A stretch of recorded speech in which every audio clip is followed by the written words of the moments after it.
Om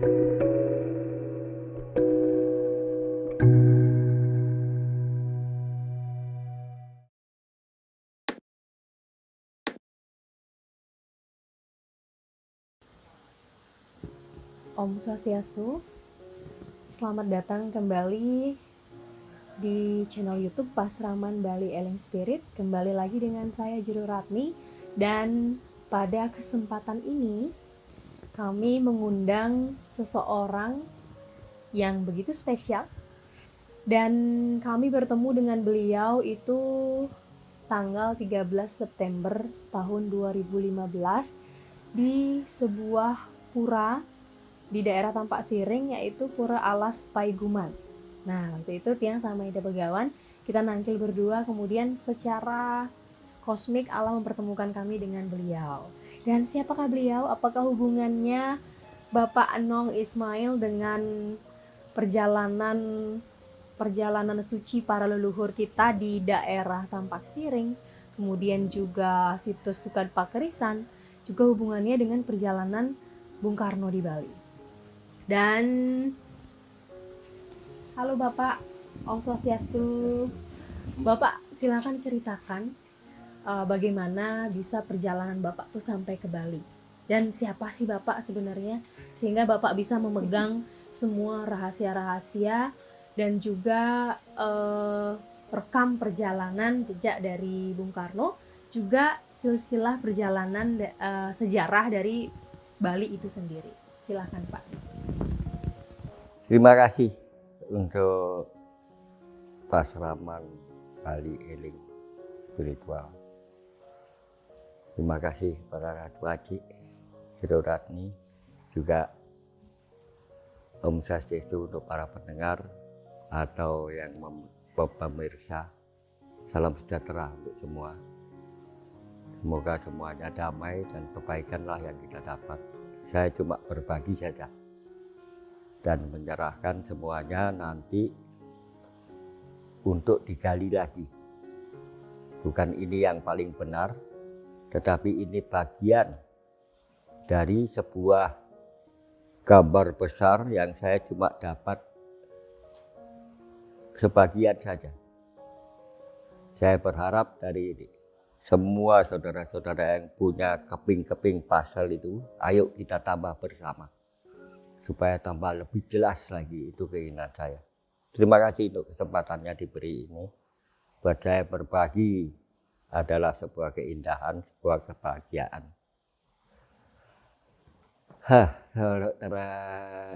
Lanjut ke cerita tentang saya. Nama saya Enong Ismail. Datang ke Bali awal atau akhir 88. Awal 89 sudah ber-KTP Bali. Pada awalnya ya sebagai orang yang berminat untuk terhadap alam Bali, ini maksud saya. Menetap di kota besar, di berbagai tempat juga sudah saya lakukan. Tentang saya adalah lulusan dari ilmu komunikasi massa di Universitas Profesor Dr. Mustopo di Jakarta. Dari situ saya belajar menulis dan motret.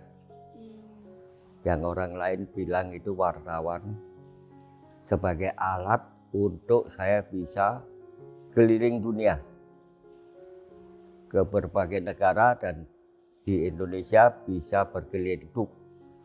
Tujuan saya cuma satu. Saya kepingin melihat dunia. Sekarang bisa menyimpulkan begitu. Dan melihat tentang Indonesia dengan segala isinya yang bisa saya jangkau.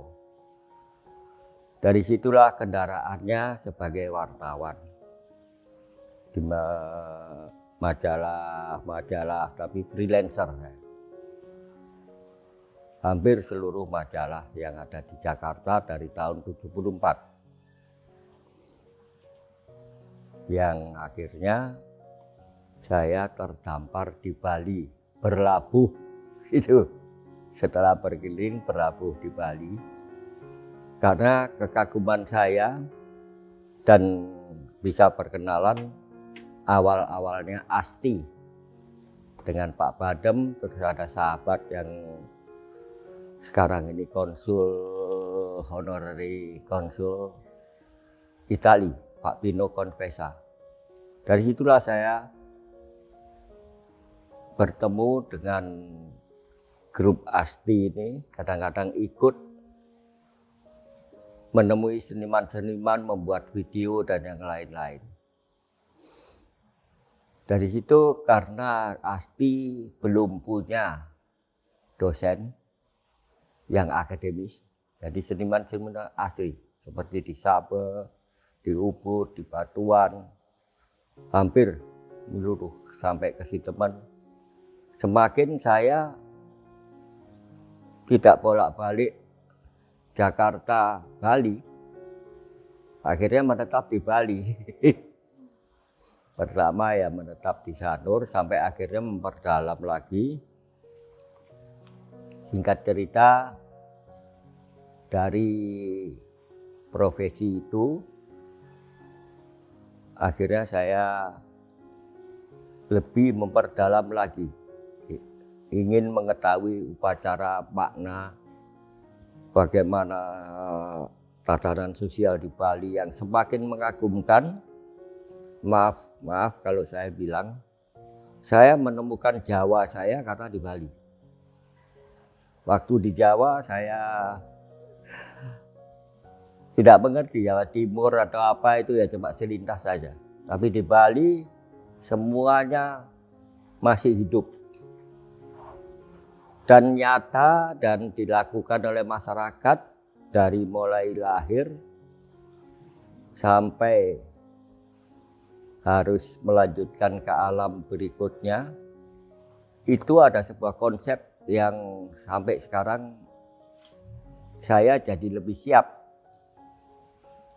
Kalau waktunya tiba, saya berangkat ke alam lain itu bahagia sekali. Karena bukan sesuatu yang menyedihkan. Itu adalah sebuah kebahagiaan. Diberi kesempatan untuk eksis di planet bumi ini dan saya mukim di Bali. Itu lebih memaknai. Tidak ada kesedihan, yang ada adalah kebahagiaan. Bahkan ke alam yang berikutnya. Karena saya yakin nanti saya akan, kalau boleh balik lagi. Nanti ada kesempatan untuk pulang. Dari situlah saya akhirnya tahun 2001 itu mendapat tugas dari, maaf saja, dari keluarga Bung Karno, karena dianggap mengetahui Bali, untuk menginventarisasi, mendata semua barang-barang yang dikoleksi oleh Bung Karno, tidak mencari apa yang hilang, tapi apa yang masih tertinggal. Lukisan, patung, pusaka, dan benda-benda seni lain yang dikoleksi oleh Bung Karno pada saat itu. Pada saat sampai tahun 66 meninggalkan istana. Dari situlah saya sampai 2005 itu bolak-balik Jakarta, Bali, bahkan lebih lama di Jakarta, mendata semuanya.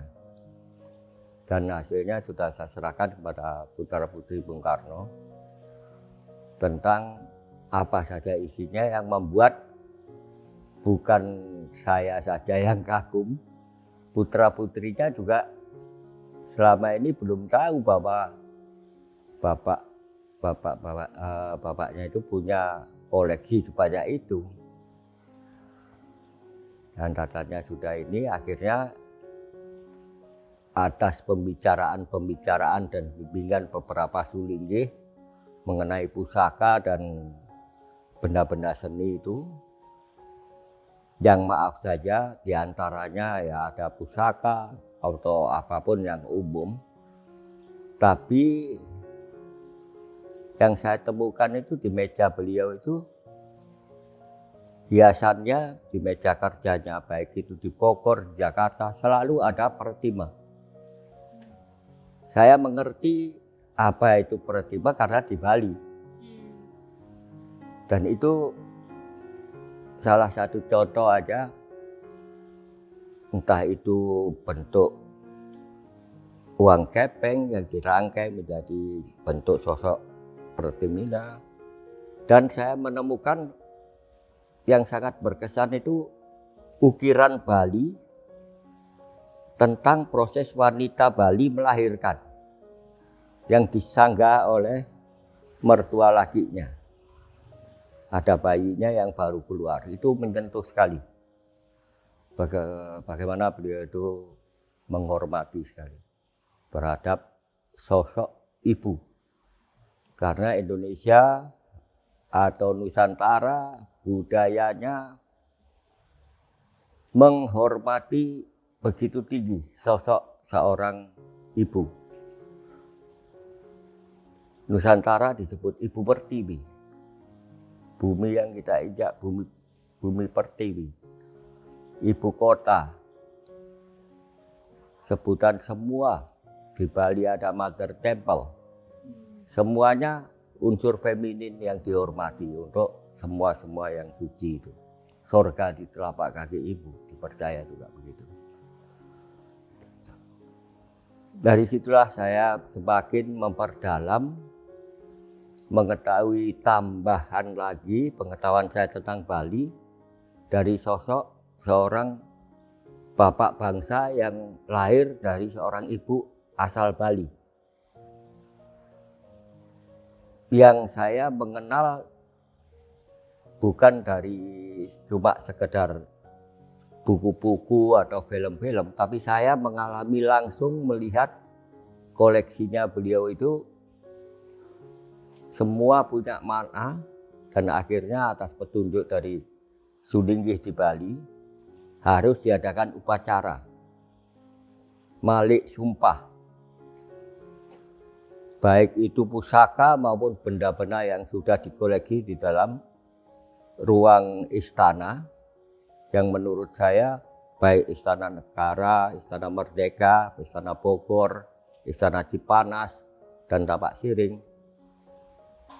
Sebagai orang Nusantara yang beribu Bali, berbapak Jawa pun, istana itu dibuat sesuatu yang sakral, tidak lepas dari unsur spiritualnya.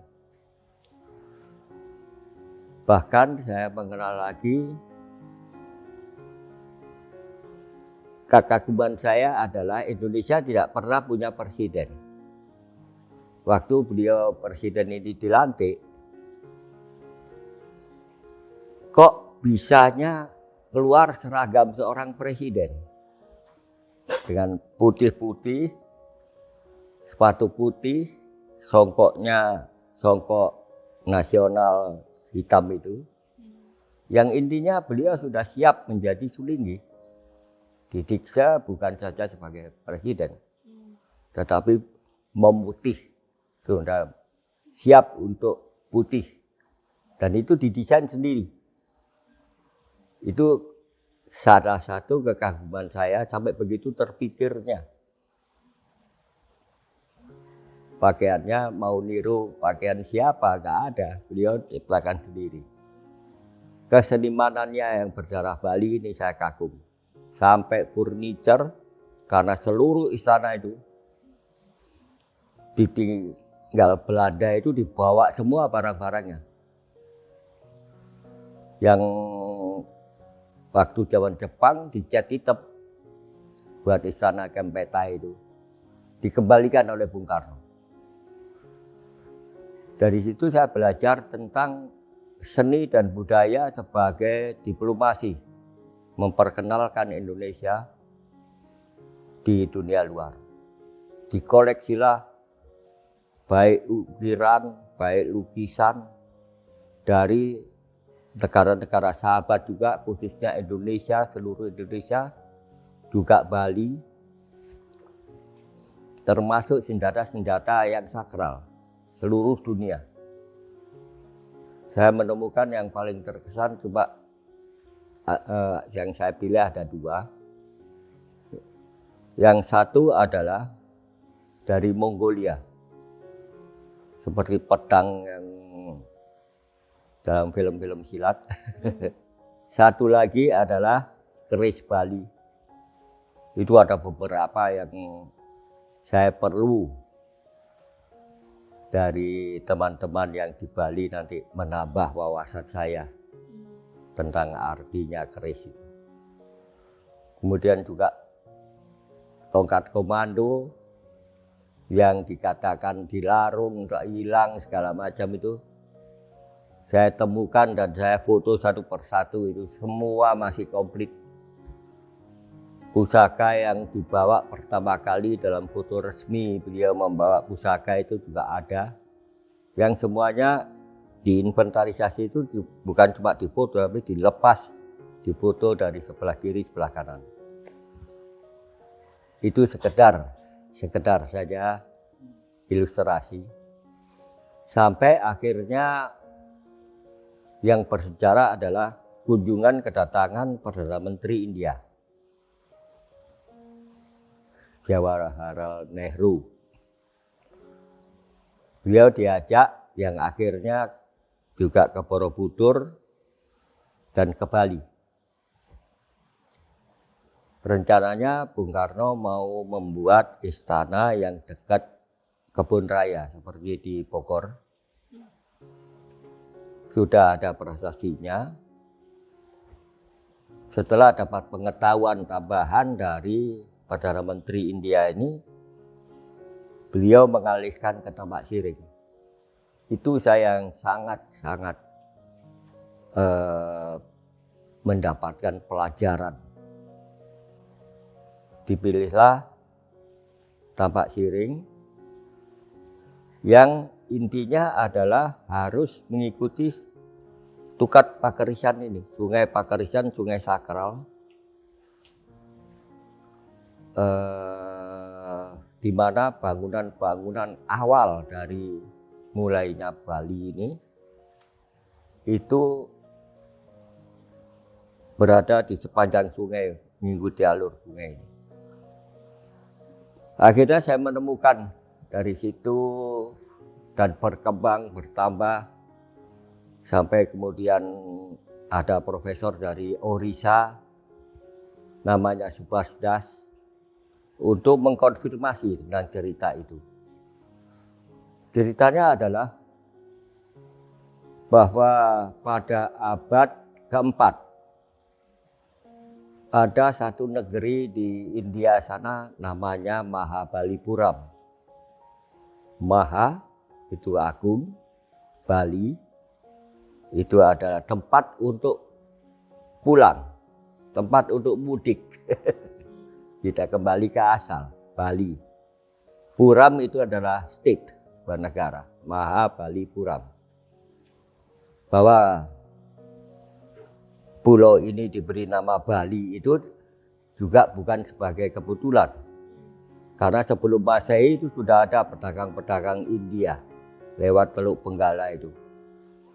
Hanya pada abad keempat oleh seorang rajanya bernama Narasimha Warman dari dinasti Warman. Yang nama ini sangat familiar sekali dengan apa yang terjadi di Asia Tenggara, nama-nama dinasti Warman ini.